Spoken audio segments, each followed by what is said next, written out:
Hoje em dia, quando você paga seus impostos, isso é feito de várias maneiras. Ou você recebe uma conta no final do ano fiscal ou sai do seu contra-cheque antes mesmo de você ver. É claro que esse nível de sofisticação burocrática não existia durante o período medieval, o que levanta a questão de como os impostos medievais eram realmente cobrados, como um governante extraía impostos de seus súditos e que tipo de coisas estavam sujeitas a impostos bem em toda a Europa.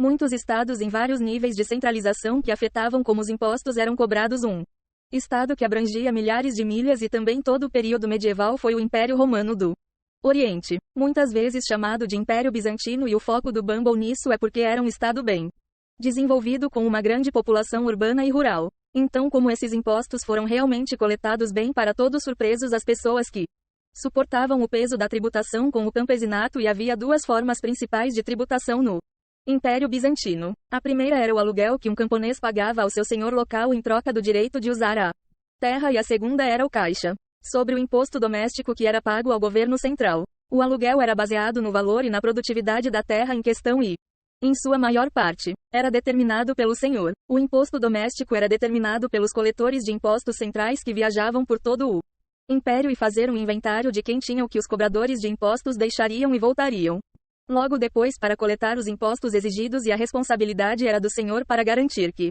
fosse pago. Mas se os cobradores de impostos e o senhor fizessem uma anotação de como muito foi pago e quem pagou para garantir que os impostos não fossem cobrados duas vezes, e lá vão eles agora. Havia três maneiras pelas quais os camponeses podiam pagar seus impostos. A primeira era simplesmente em moeda.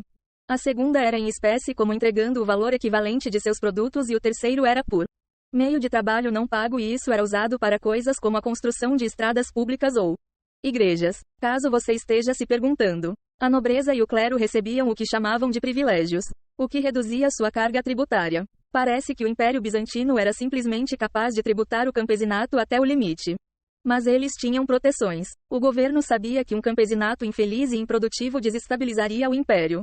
E é por isso que havia limitações sobre o quanto eles poderiam ser tributados em tempos de paz regulares. Dito isso, em tempos de guerra, e a guerra era bastante comum, impostos especiais poderiam ser cobrados. O mais notório deles era o imposto sobre a fazenda, um imposto extra sobre as terras agrícolas e a apreensão da propriedade da igreja, principalmente suas reservas de ouro. E esse era um direito no qual todos os bizantinos, os imperadores, mantinham, porque legalmente todo o império era sua propriedade pessoal e todos os outros só o mantinham com sua permissão. Não era apenas um campesinato estava sujeito a impostos. Outra grande fonte de receita para o império era a taxação ou comerciantes em seu comércio. Ao contrário da taxação dos nobres, camponeses locais não foram incluídos e era da competência exclusiva do governo central. E, para resumir, é assim que o governo bizantino coletaria seus impostos por meio de burocratas pagos pelo Estado, que viajavam pelo império para avaliar vales de terra e cobrar ataques de acordo com os senhores do o campesinato em questão. Seria então obrigado a recolher os impostos e pagos na próxima vez que os